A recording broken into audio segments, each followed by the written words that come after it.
These past few weeks, I've been living back at home in Scotland, searching for a sense of routine and grounding before I head off again on my travels.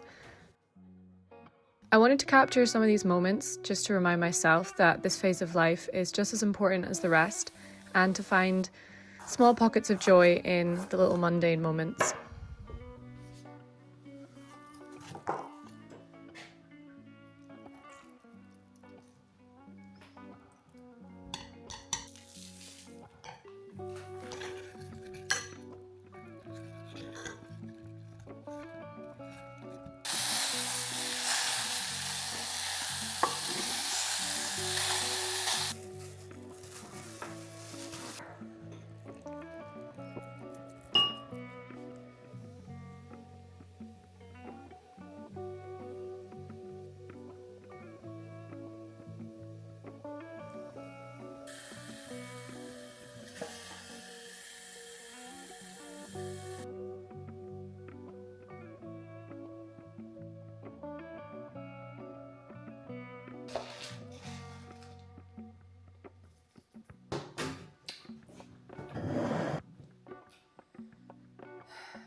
Okay. Does anyone else have it where you physically can't sit on a seat normally? Like I have to cross my legs or have one knee up.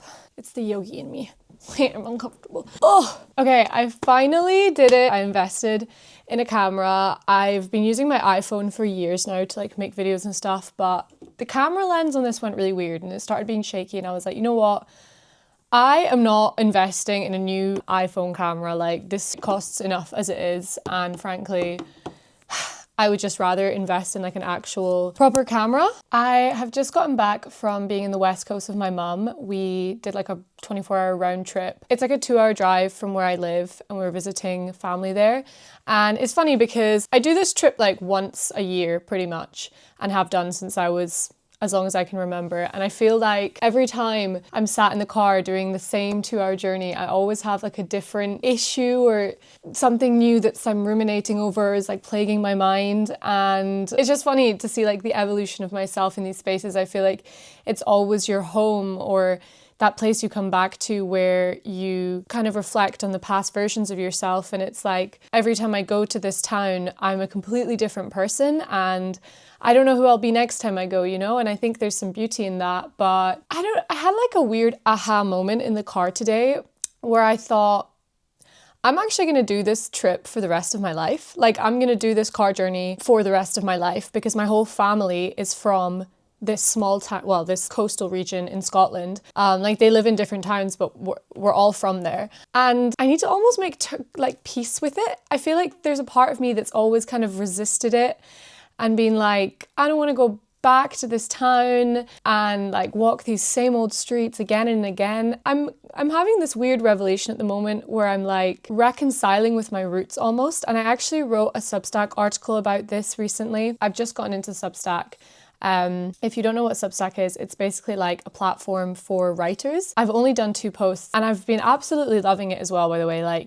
I never considered myself a writer. In fact, I actually said to someone less than 2 months ago, probably, I said, oh, I don't write. I'm not good at writing. I'm much better at speaking and articulating my thoughts verbally, which is so funny to me because actually I think I'm awful at articulating my thoughts sometimes. I think sometimes I do need to be sat down in front of a piece of paper for a while before I can get it out. But to be honest, it's the first time I've properly started writing since school, and I was never that good at fiction, creative writing or poetry at school. So, I would say that my writing on Substack is creative writing, but it's a mix of, it's personal essays.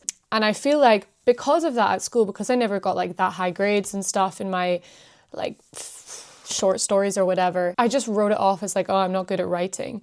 And then the only other time that I write in my life is either academically or in my journal. I think journaling is funny because you're teetering on this fine line of the subconscious awareness that no one's going to read it. So you don't have to write perfectly or by any means have to write nice at all. But then also you want to encapsulate your thoughts well. And I also enjoy being a little bit creative and fluid with my writing in my journal because it is a nice moment of reflection, and I think it's nice to put thought into it sometimes. But sometimes it's also just like, this happened today, I feel tired, whatever. But I think in the past I've journaled in that way where I literally just say what happened that day, and reading it back it's always a bit like, okay, give us a bit more, like, I don't know. But yeah, so writing on Substack now, writing personal essays where I'm reflecting on my life. I'm aware that there's potentially an audience, and I also want to incorporate creative style to it is really, really nice. I'm really enjoying it. I have 5 subscribers. One of them is my dad. But what I was just talking about sort of coming to terms with your hometown, and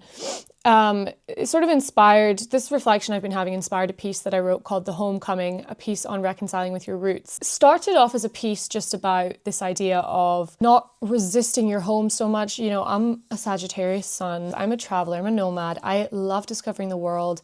I want to see new places. I want to live everywhere I can live and speak all of the languages, but I can't. And also, I think you always at some point have to come back home, because your home it's where your family is, it's where your roots are, it's where you come sometimes to recalibrate, sometimes you come and it's a whole chapter, but it's this idea of like, why resist it? Why not embrace it with open arms and find beauty in it? But then the piece sort of took on a different life, because I started talking about myself as kind of this idea of something I've resisted for a long time. Like, I think growing up, I always thought I wouldn't be myself when I was older. I would like almost wake up one day as a different person. This is a thought that I struggle to articulate. But I've just always had this constant idea of I'm constantly thinking about this higher version of myself, which I'm going to reach one day. And one day I just had a like click moment where I thought, I'm actually always going to be me. At least in this life, I'm always going to be me, and I should really come to terms with that and, you know, accept it wholly. And I don't know if other people experience this, but yeah, this piece is basically a musing on this idea of accepting yourself, accepting your roots, finding peace in it and finding beauty in it. And that's kind of what my life is a little bit like at the moment, because I don't even want to say that I'm in this in-between stage.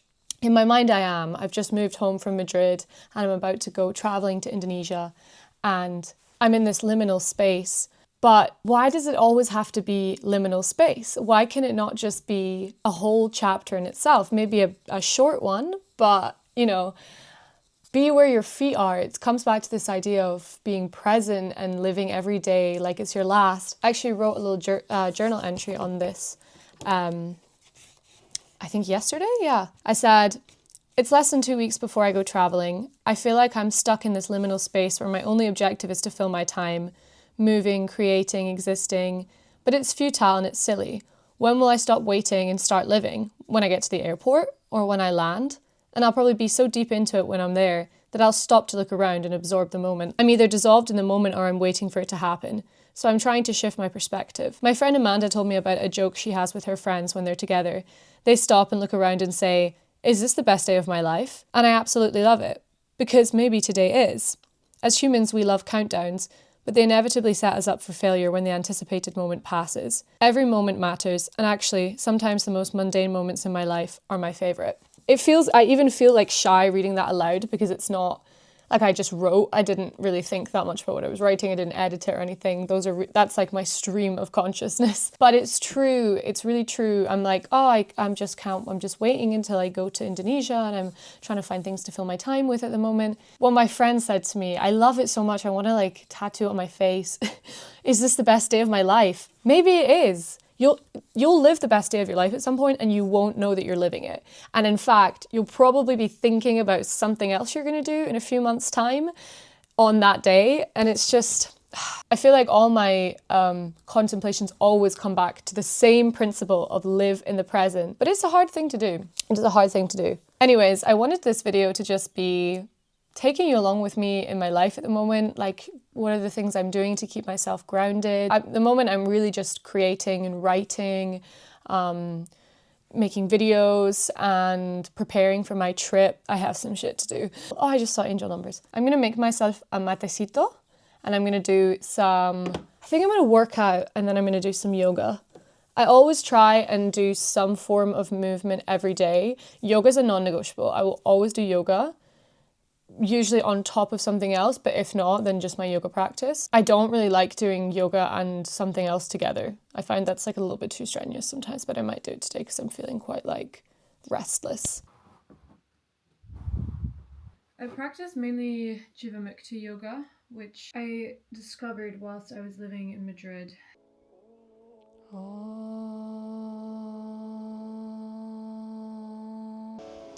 Loka samasta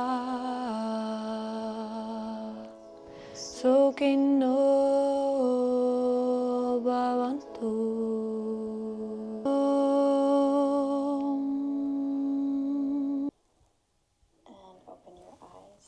Inhale, rolling. Inhale, upward facing dog. Exhale, down next spine. You could take your exhale down. Shift weight forward. Inhale, lengthen the spine. Inhale, inhale, lift the heels. Exhale, push bend the knees, swing forward until it's the hand behind you. Inhale, exhale, breathing out. Inhale, walk your hands underneath your shoulders, follow the right leg down. Inhale for handstand. Opening the sternum one more time. Lengthen the spine. Close. Exhale. Inhale. Inhale, come forward. Exhale, back. Now push into the forearm. Step the left foot back to plank pose. And come into a forearm stand. You can use the wall behind you to rest your feet. If you're experiencing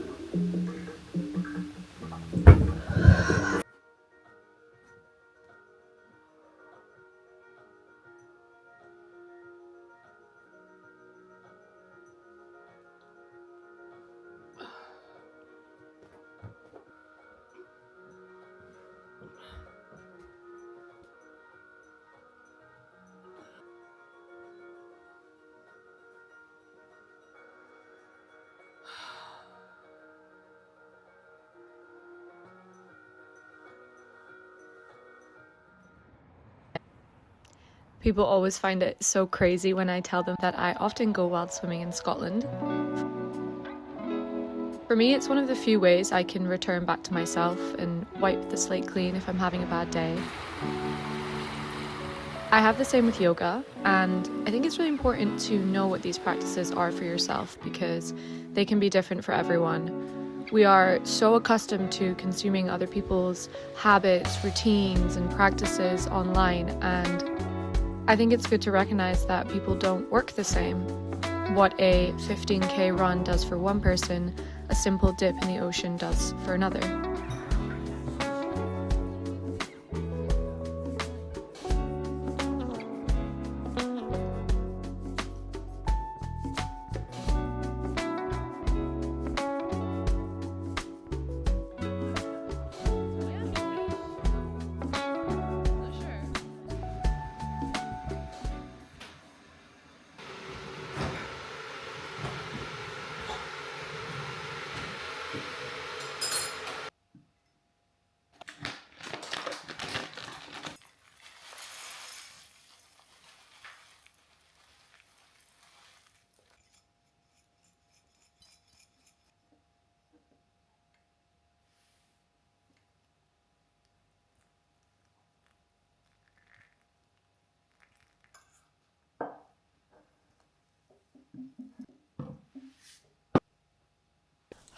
I was literally about to go on a walk because it was like snowing this morning and then it suddenly got really sunny and warm and now it's raining again. This is Scotland, like you have to act fast, but I think I'm still gonna go. I wanna just go on a little walk, get outside, get some fresh air and then go to a cafe. I wanna do some journaling.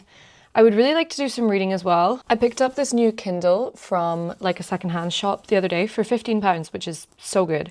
But it's so old. It's not really like, it's been like stuck on this solve the puzzle thing for ages. So I'm kind of like, I don't know if I can actually access it so I can read a book. Maybe I'll have to take a physical book instead.